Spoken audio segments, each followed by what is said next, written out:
I bought a mechanical keyboard with the intent of modding it so I could do one of those cool, budget keyboards that you can mod and make really cool kind of things, right? Well, I got the keyboard and was excited until I actually tried to mod it, upon which I found nothing but lies and deceit.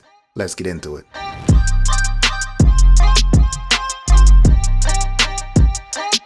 Before we get into my rant about this keyboard, let's go ahead and take a quick look around it. This is my second 60% keyboard, my first one being by Red Dragon actually, and the video was still on the channel somewhere long ago.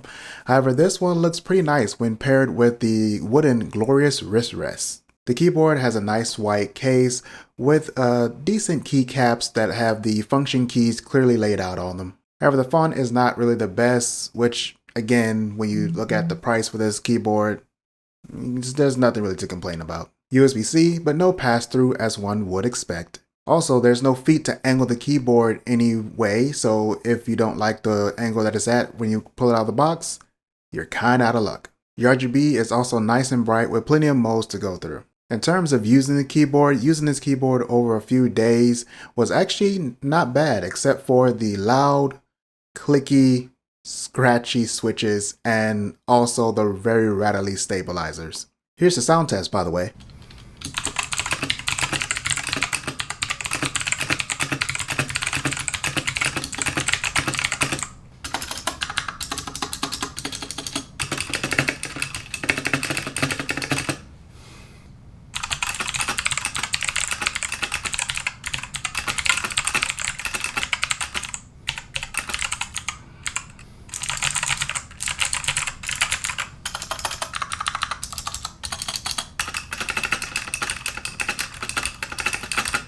Now granted, as far as the clicky part goes, I expected that. It clearly says on the Amazon post that it came with blue switches, blue cherry switches actually. That's not exactly true, but we'll get back into that. I also had an issue with having to use the function key just to use the arrow keys. This is actually something that's really common among this size form factor of keyboard, among the 6% keyboards. So it was just something I really needed to get used to. It took me a little while. The battery is also around 3000 milliamp hours, even though it doesn't clearly state that when you open up the keyboard, which we will get into a little bit later. However, just like pretty much every wireless keyboard I've owned up until this point, if you turn the LEDs off, the battery usually lasts you over a week, if not longer. However, if you leave them on, well, it only lasts you about a few days and then you need to charge it. As for me, I really like to have some kind of backlighting. I don't really need it to be RGB, so usually I would just choose one solid color, which actually saves a little bit of battery while still having a backlight. But either way, it's all on you.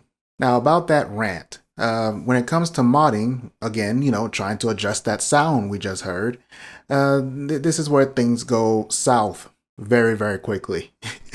So first off, this is a $30 keyboard, and it's supposed to be hot swappable and compatible with Cherry MX equivalent switches. Now I'm a little bit more frustrated about this because I actually ordered brand new switches that I've never used before from Glorious actually, in order to just test them out with this board and see what they're like. However, those switches that I purchased didn't even fit, and even more of a red flag was that none of the Gatoron switches that I already have here in the office fit either. And I know for a fact, if it is a Cherry MX equivalent keyboard, there's no way a Gatoron switch is not going to fit unless you did like what I did some time ago with the RK100 and bought switches that are not compatible with the LEDs on the PCB, which is an entirely different situation.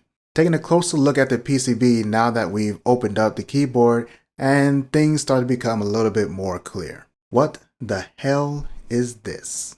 So what we are looking at here is the absolute most jankiest way I've ever seen hot swappable switches implemented on a keyboard. I know this is from Amazon, but right about now this is looking like it came from Wish.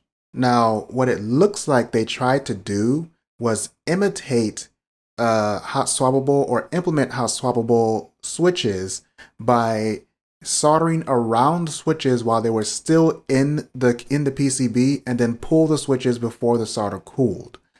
I know that doesn't make any sense. If it sounds stupid, it is, but looking at the PCB and all these ugly spikes and weird soldering points that's on here, that's just what leads me to believe that that is probably what they did or something close to it. But no matter how they did it, they purposely deceived the user into believing that this board was capable of more than it is.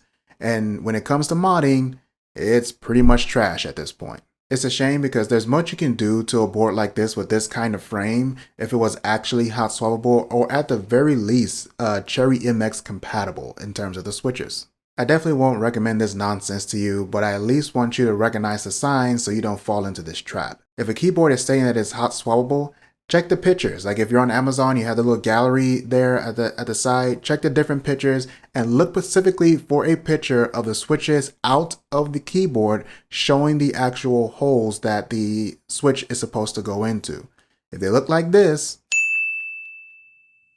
it's a trap. Well, the next keyboard will definitely be better than this one. But as I said before, I'm a noob to the keyboard game. So as I learn, you learn as well. Well, that's it for this video. I hope you did get enough information to make a purchasing decision if you're looking to buy a mechanical keyboard or if you were just entertained by the video. And if so, go ahead and head down there and hit the like button and subscribe for more videos all the time. Don't forget to ring the bell notification to see when I upload. And that's it for me. You guys have a good one. Bye.